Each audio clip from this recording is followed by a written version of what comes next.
Rise Raptor project is actually a continuation of many years of work that I have done with birds of prey, or raptors.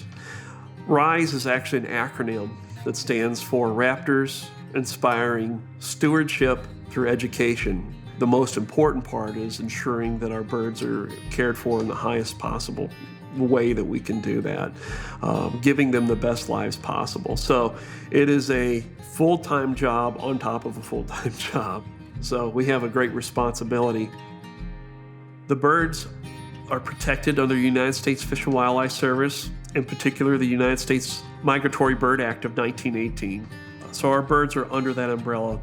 These are birds that travel to many different areas, schools, libraries, so they have to feel comfortable with people. So that means a lot of training, a lot of care,